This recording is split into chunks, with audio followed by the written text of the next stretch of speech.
Ketika orang khawatir tentang sosialisasi pada anak, seharusnya kita paham kapan anak butuh sosialisasi.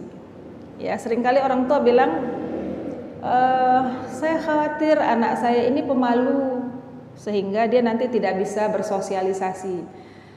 Sejatinya, kapan sih sebetulnya anak-anak butuh sosialisasi? Benarkah bayi 3 bulan, 4 bulan sudah butuh sosialisasi? Benarkah anak batita sudah butuh sosialisasi? Atau ada masa tertentu di mana sosialisasi menjadi kebutuhan tahap tumbuh kembang? Ngajarin anak buang air kecil dan buang air besar di tempatnya, yaitu di kamar mandi. Entah mengapa orang-orang yang kelebihan duit itu punya modeling toilet training, jadi WC-WC-an Pak, kelebihan duit. Dibeli model WC duduk itu yang dia bukan WC tapi mainan. Untuk apa beda anak laki-laki dan anak perempuan? Ada anak yang jawab begini, beda nih, kalau anak perempuan pipisnya jongkok, anak laki-laki pipisnya berdiri. Mulai dengan hal yang paling dasar, itulah yang dilakukan di usia 7 pada anak dan dilalaikan oleh sebagian besar ayah. Jadi sebetulnya kelas parenting itu penting tuh siapa? Untuk para ayah. Tapi herannya di mana-mana mak-mak paling banyak. Seolah-olah mendidik anak itu tugas ibu. Tidak Pak. Semua contoh di Quran itu ada 14 dialog anak dengan orang tua. 12 diantaranya adalah dialog anak dengan ayah. Bismillahirrahmanirrahim. Zidni ilman warzuqni fahman wa amalan salihan. Rabbi shrah li sadri wa yassir li amri wahlul 'uqdatam min lisani yafqahu qawli. Pertama-tama dan paling utama, mari sama-sama kita memanjatkan puja, puji dan syukur kehadirat Allah Subhanahu wa taala, karena limpahan rahmat dan kasih sayangnya lah kita masih diizinkan untuk berada dalam taman-taman surga, yaitu majelis ilmu yang diselenggarakan di masjid kita ini. Insyaallah setiap kali kita datang ke majelis ilmu dengan niat mendapatkan ridha Allah karena berada di dalam majelis ilmu, setiap kali itu pula Allah izinkan kita mendapatkan peluang untuk mendapatkan jannahnya Allah. Karena tiada lain yang bisa kita tuju, tiada lain yang bisa kita jadikan orientasi dalam hidup ini adalah mengharapkan kasih dan sayangnya Allah, dan diizinkan menghabiskan hidup yang selama-lama di dalam selama-lamanya itu di dalam jannahnya Allah. Amin ya rabbal alamin. Selawat beriring salam sama-sama kita sampaikan kepada Rasulullah sallallahu alaihi wasallam, kepada keluarga dan sahabatnya, dan mudah-mudahan kita bisa mendapatkan syafaat beliau di yaumil mahsyar kelak. Amin. Bapak Ibu sekalian yang dirahmati Allah, 2 pekan yang lalu kita bicara tentang tahap tumbuh kembang anak. Jadi pelayanan tarbiyatul aulad model apa yang harus kita lakukan dalam tahap tumbuh kembang tertentu. Di 2 pekan yang lalu kita bicara pada fokus pendidikan anak di usia 0 sampai 7. Sebetulnya kalau kita ingat di 0 sampai 7 itu ada 3 tahap. Jadi ada fase 0 sampai 2, 2 sampai 5 dan 5 sampai 7 yang masing-masingnya unik dan khas. Dan kalau ini terlayani dengan baik, ini adalah fondasi bagi tahap tumbuh kembang berikutnya. Kenapa begitu? Karena di 7 tahun pertama materi pendidikan kita sebetulnya hanya 2, yaitu tauhid, kemudian uswatun hasanah dari orang tuanya, berupa kebiasaan positif yang dibangun. Misalnya kedekatan pada Quran dibangun dengan cara orang tua memberikan contoh kedekatan pada Quran. Adab yang baik pada berbagai macam situasi itu dilihat dari perilaku orang tua di sekitaran anak. Oleh karena itu, ketika orang khawatir tentang sosialisasi pada anak, seharusnya kita paham kapan anak butuh sosialisasi. Ya, seringkali orang tua bilang, saya khawatir anak saya ini pemalu, sehingga dia nanti tidak bisa bersosialisasi. Sejatinya, kapan sih sebetulnya anak-anak butuh sosialisasi? Benarkah bayi 3 bulan, 4 bulan sudah butuh sosialisasi? Benarkah anak batita sudah butuh sosialisasi? Atau ada masa tertentu di mana sosialisasi menjadi kebutuhan tahap tumbuh kembang? Nah, di 0 sampai 3 sebetulnya kebutuhan anak total adalah kehadiran ayah dan ibu secara utuh. Karena semuanya masih dalam bentuk modeling atau contoh teladan. Kemudian 3 sampai 5 adalah masa anak mengukuhkan jati diri. Atau kita sebut dengan masa egosentris. Pada masa-masa ini kemampuan berpikir dan kemampuan verbal belum berimbang dengan baik. Jadi apa yang dipikirkan anak, apa yang dicerap oleh panca indera kemudian dipikirkan anak, itu belum setara dengan kemampuannya mengekspresikannya melalui kata-kata. Wajar kemudian terjadi kekesalan, wajar kalau kemudian terjadi pergesekan internal di dalam jiwa anak yang muncul keluar dalam bentuk tantrum temper namanya, atau kalau bahasa orang kampung suka ngamuk gitu ya. Anak 3 sampai 5 suka ngamuk, itu tahapan yang normal, bukan anaknya nakal. Tapi akan menjadi nakal ketika ibu dan ayah bilang, kamu kok nakal, nakal sekali, nakal. Maka kata nakal itu nempel, oh ini yang namanya nakal. Jadi tantrum temper itu adalah sebuah situasi normal, wajar-wajar saja. Tapi bagaimana orang dewasa di sekitar anak merespon akan membuat tantrum temper itu jadi masalah atau tidak. Kenapa? Panca indera anak sudah menyerap sebuah situasi. Dia melihat sesuatu, kemudian dia mendengar sesuatu, kemudian dia mencium sesuatu, kemudian dia merasakan sesuatu. Lalu dia ingin mengungkapkannya dengan kata-kata. Tapi otaknya belum berhasil menemukan kata yang tepat untuk mewakili pikiran dan perasaan yang dia rasakan.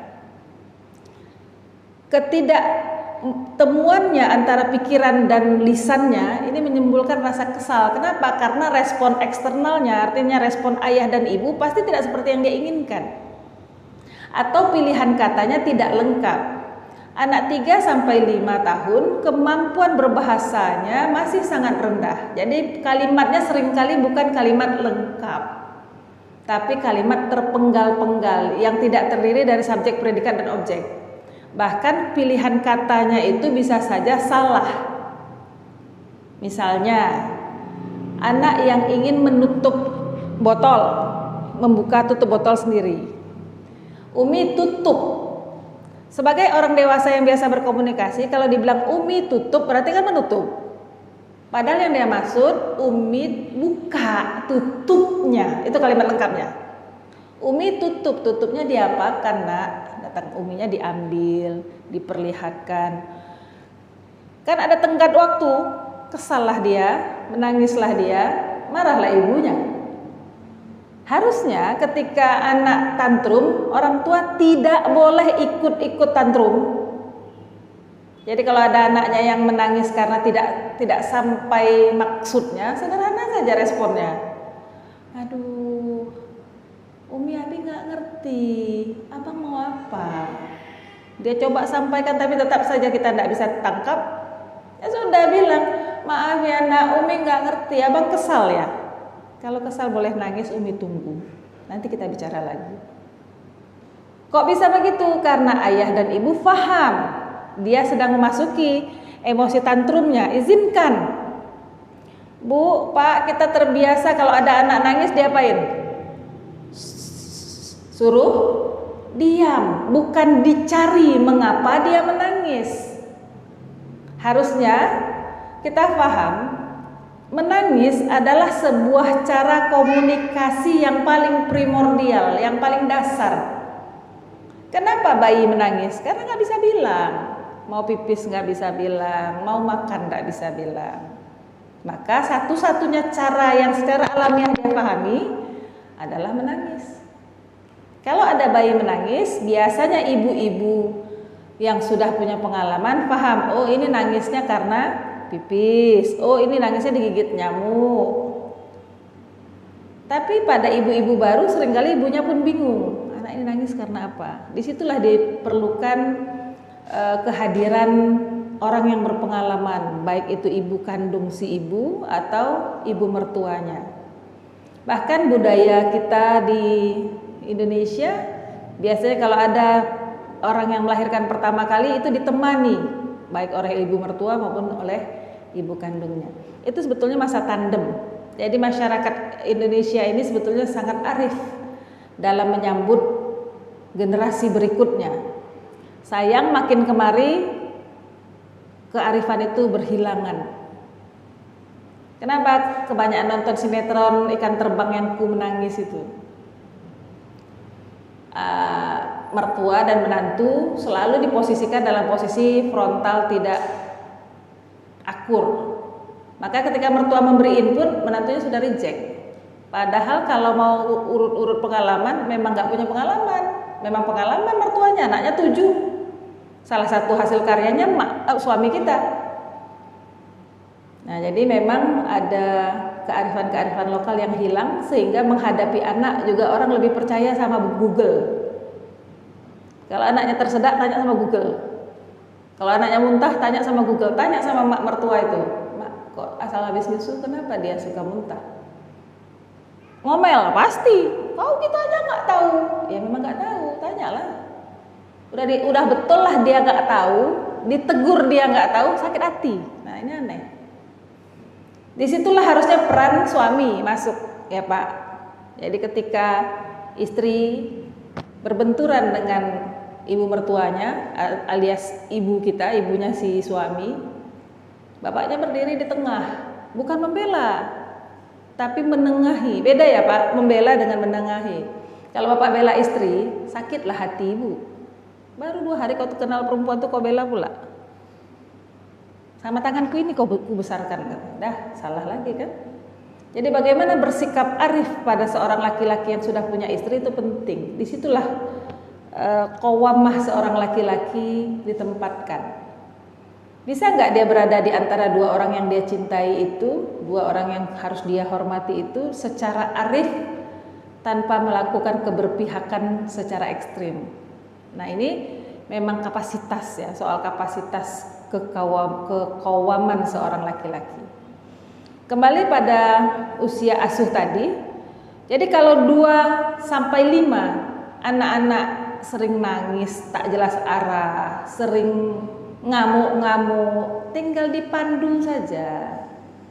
Kalau dia masuk mengancing baju, kan belum matang, motorik halus belum matang. Dia coba mengancing baju sendiri, nggak masuk-masuk. Terus dia kesal. Nggak perlu dimarahin, abang gitu aja nangis, nggak bisa nggak apa-apa sini bantu. Itu respon yang salah.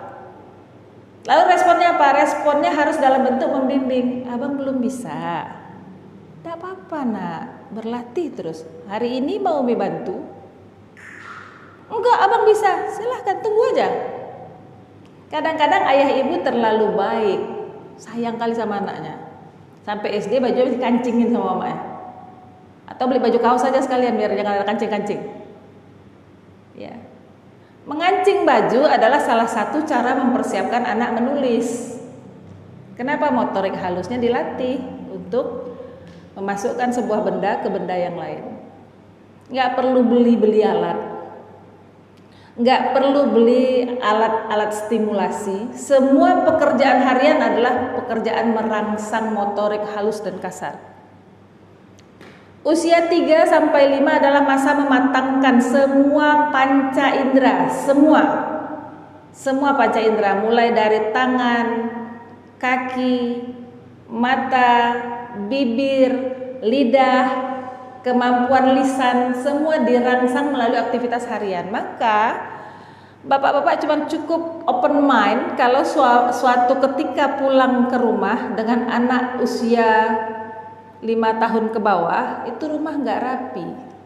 Cuman butuh open mind saja. Caranya gampang Pak. Udah tahu nih rumah kayak kapal pecah, atau sudah punya feeling lah ya, bahwasanya nih bakal berantakan. Depan pintu Pak, sebelum ketok pintu, tarik nafas loh.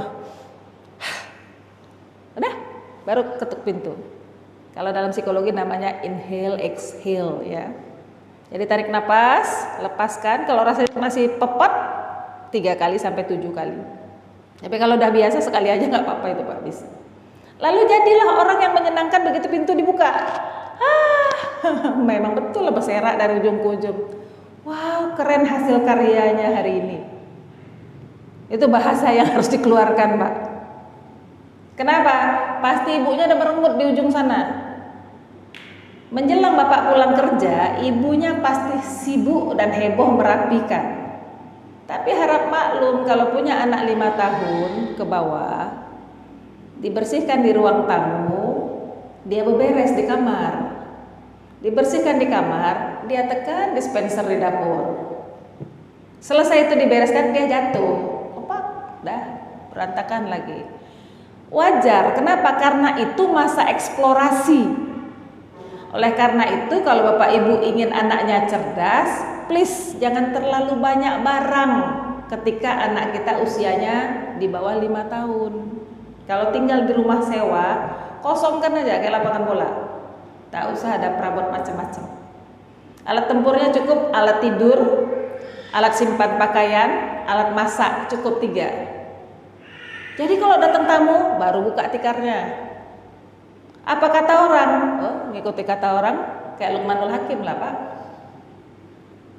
Beli keledai bersama anaknya, dinaikin salah, dituntun salah, anaknya naik, bapaknya tuntun salah, bapaknya naik, anaknya nuntun salah. Akhirnya kata Luqmanul Hakim semua salah. Sekarang keledai naik kita, dipanggul. Sekalian dibilang gila kan? Kenapa? Karena ketika kita mengikuti kebanyakan orang, maka pendapatnya akan sebanyak manusia yang kasih pendapat itu. Oleh karena itu kita ikut standar yang paling dasar saja, yaitu Quran. Apa yang dilakukan pada anak? Luqmanul Hakim dalam surat Luqman ayat 13-9 itu menjelaskan. Yang pertama, ya bunayya la tusyrik billah, selesai. Ekspresi hariannya bisa macam-macam. Yang penting dalam berinteraksi pada anak di 7 tahun pertama adalah menjaga lisan menggunakan kalimat thayyibah. Itu paling penting. Jangan sampai dalam keadaan kesal ayah atau ibu mengeluarkan kalimat yang tidak diinginkan atau yang tidak santun. Itu akan menunjukkan kepada anak kita kalau marah boleh kasar. Itu contoh teladan yang luar biasa. Jadi kalau misalnya bapak ibu terbiasa di rumah bicara lemah lembut, lalu suatu ketika anak kita membentak dan mengeluarkan kata-kata yang kasar dan tidak ada di rumah, cari di luar. Di mana dia dapat? Ternyata kadang-kadang anak-anak terkesan dengan kata-kata kasar yang dilihatnya pada orang yang tetangga misalnya. Tapi orang takut dengan kata-kata yang dia pakai. Nah menarik, dia uji coba. Dia eksplorasi kalau dia yang begitu macam mana. Kalau bapak ibu cukup waspada, apa-apa yang datang dari luar itu bisa kita cuci di rumah. Contoh, ketika kami punya anak pertama, kita tidak mengenalkan kata takut dan kata hantu, tidak ada di rumah kami. Qadarullah, ketika saya melahirkan anak yang kedua, beberapa waktu dia dititipkan pada nenek. Begitu pulang udah dapat 2 kata. Kalau nggak mau makan ada hantu. Kalau nakal-nakal ada hantu. Saya tanya, abang, hantu itu apa? Umi kok nggak tahu hantu itu apa? Hantu lah Mi. Apa hantu itu? Yang menakutkan. Iya, apa hantu itu? Hantu takut gitulah. Tak tahu dia dapat definisi. Hanya saja dia mengenal rasa takut yang diinstal eksternal, kemudian dikasih nama hantu. Yang ngerapikannya lama, ya lama. Kata itu tidak ada di rumah kita, tapi bisa didapat anak, bisa, karena anak menyerap dengan cepat. Itu sebabnya kalau memang betul kita ingin ideal, anak yang soleh itu berasal dari ayah ibu yang soleh, sekaligus siapkan lingkungan yang soleh. Masalahnya di lingkungan kita ini sekarang murojaah paginya luar biasa. Dari mulai yang dangdutan sampai yang rock ada di situ murojaahnya. Tinggal tunggu jamnya aja. Kalau pagi dangdut. naik siang sedikit, agak-agak Dewi Yul keluar itu, karena yang denger biasanya mama yang udah agak matang. Tengah sore nanti anak muda udah pulang dari kantor atau udah pulang kerja, nah murojaahnya lain lagi itu. Itu yang didengar anak di sekitar. Mungkin di rumah kita nggak ada, tapi dia pasti apa? Waktu kasus lagu entah apa yang merasukimu itu, di sekolah semua anak bisa nyanyi. Saya tanya, kamu di rumah puter itu? Enggak. Habis saya ngomel, saya dengar tetangga saya muter. Anak-anak murojaah surah An-Naba sana muter murojaah entah apa yang merasukimu. Ya kerasukan semua. Semua bisa. Jadi yang buruk itu cepat sekali vibrasi pada anak. Iya. Itu sebabnya mesti kuat karakter ayah dan ibu mempengaruhi anak, sehingga kita bisa setiap kali kita melihat sesuatu yang salah kita bisa cepat cuci. Nah, itu pada fondasi 0 sampai 7. Tapi ketika 7 sampai 14 suasananya sudah berubah. Jadi 0 sampai 7 itu adalah fondasi. Fondasi kedekatan emosional dan modeling dari ayah dan ibu. Sehingga anak percaya 100% kalau dia mau keren, dia harus seperti ayah atau ibunya. Harus muncul itu. Supaya apa? 7 sampai 15 lebih mudah. Di 0 sampai 7 pelayanan total. Banyak hal yang tidak bisa dilakukan anak dengan baik. Buka tutup peralatan, pakai alas kaki, pakai pakaian, mandi juga belum bersih. Itu semua dilatih di 0 sampai 7. Ada fenomena yang agak unik juga sebelum saya masuk 7 ke 14. Ada fenomena yang agak unik juga, saya heran untuk ngajarin anak buang air kecil dan buang air besar di tempatnya, yaitu di kamar mandi. Entah mengapa orang-orang yang kelebihan duit itu punya modeling toilet training. Jadi WC-WC-an Pak, kelebihan duit.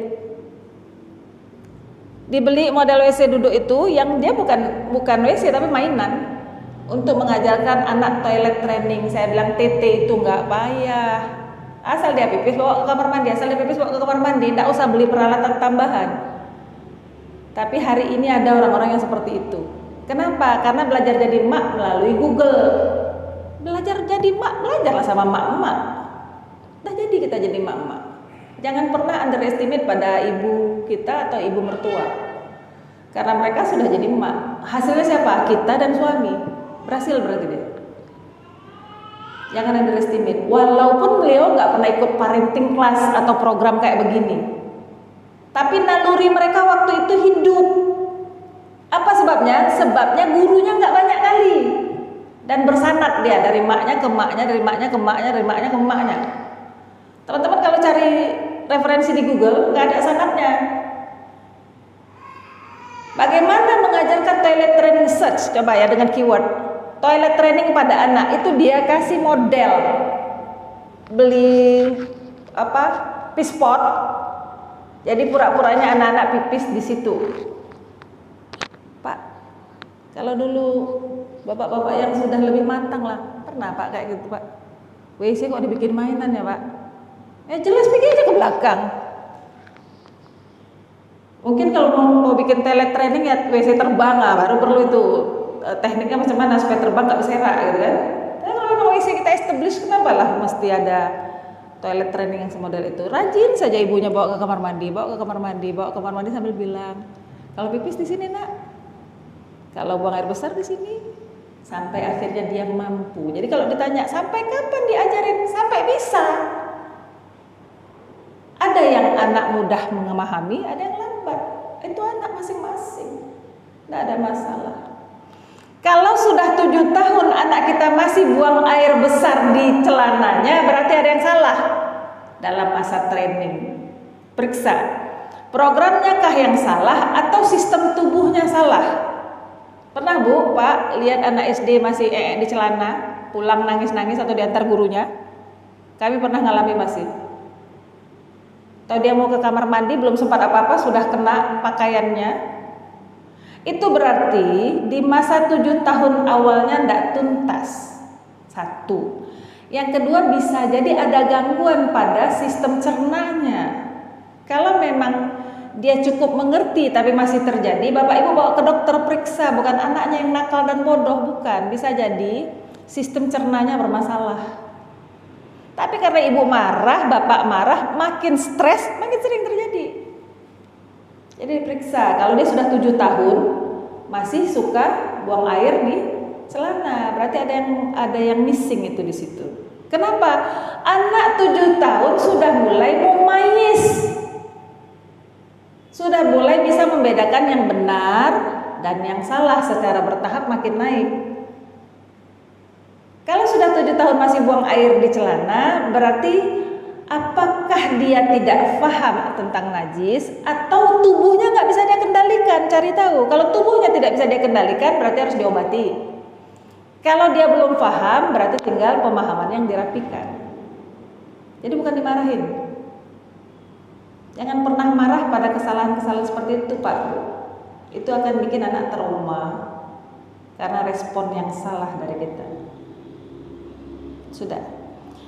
7, mulai bisa membedakan antara yang benar dan salah. Maka Rasul memberikan petunjuk, ajarinlah anakmu sholat pada usia 7. Apa yang diajarkan? Gerakan? Tidak lagi, karena gerakan sudah niru dari 0 sampai 5. Ketika dia dalam fase tiru, dia sudah ikut bergerak. Mengajarkan sholat pada usia 7 tahun adalah mengajarkan secara terstruktur. Nah, sholat itu kewajiban yang kalau kamu tidak bersih tubuhnya, bernajis, wudhunya nggak beres, sholatnya nggak laku. Maka mulailah dari mengajarkan taharoh pada anak 7 tahun. Targetnya ngajar sholat, betul, tapi mulailah dari taharoh. Apa air yang bisa dipakai untuk wudhu? Bagaimana tata cara istinja? Biasanya anak perempuan lebih cepat, Pak, karena niru ibu atau dipandu ibu. Yang susah pada anak laki-laki. Istinja anak laki-laki kan model buang air kecil anak laki-laki kan beda dengan anak perempuan. Saya punya murid-murid TK, kalau ditanya apa beda anak laki-laki dan anak perempuan, ada anak yang jawab begini, beda nih, kalau anak perempuan pipisnya jongkok, anak laki-laki pipisnya berdiri. Orang tuanya saya panggil, Bu, tolong diajarin, anak laki, anak perempuan pipisnya jongkok, caranya saja beda. Nah, siapa yang harus ngajarin cara itu? Ayahlah, karena alat tubuhnya sama dengan ayah. Anak perempuan alat tubuhnya sama dengan ibu. Tata cara berkemih laki-laki, ya laki-laki yang ajarkan. Inilah yang tidak dilakukan para ayah. Jangan-jangan ayahnya masih pipis berdiri juga kayak di Eropa. Bapak ibu kan kalau ke hotel atau ke bandara, pipisnya kan ala Eropa ya, ya kan? Urinoir itu kan berdiri. Padahal di dalam Islam, kenapa harus jongkok? Karena saluran kemih laki-laki itu sensitif meninggalkan sisa. Itu sebabnya dianjurkan berdaham ketika berkemih. Karena ada saluran yang panjang, berbeda dengan perempuan. Perempuan salurannya langsung ke pembuangan, sementara laki-laki ada saluran panjang yang menyebabkan berkemih itu bisa tidak tuntas. Di fase yang panjang itu berpeluang menyebabkan gangguan-gangguan ereksi. Jadi orang sakit di usia 40-50 bisa jadi penyebabnya di usia 7 tahun yang tidak diedukasi. Itu hidup. Begitulah benih manusia tumbuh, sama seperti kita nanam mangga, biji mangga itu akan menghasilkan mangga. Jangan mimpi nanam mangga terus buahnya durian, tidak pernah kejadian. Mulai dengan hal yang paling dasar, itulah yang dilakukan di usia 7 pada anak, dan dilalaikan oleh sebagian besar ayah. Jadi sebetulnya kelas parenting itu penting tuh siapa? Untuk para ayah. Tapi herannya di mana-mana mak-mak paling banyak. Seolah-olah mendidik anak itu tugas ibu. Tidak, Pak. Semua contoh di Quran itu ada 14 dialog anak dengan orang tua. 12 diantaranya adalah dialog anak dengan ayah. 1 anak dengan ibu, satu orang tua dengan anak. Kenapa? Karena penanggung jawab tarbiyatul aulad itu ayah. Buktinya mana?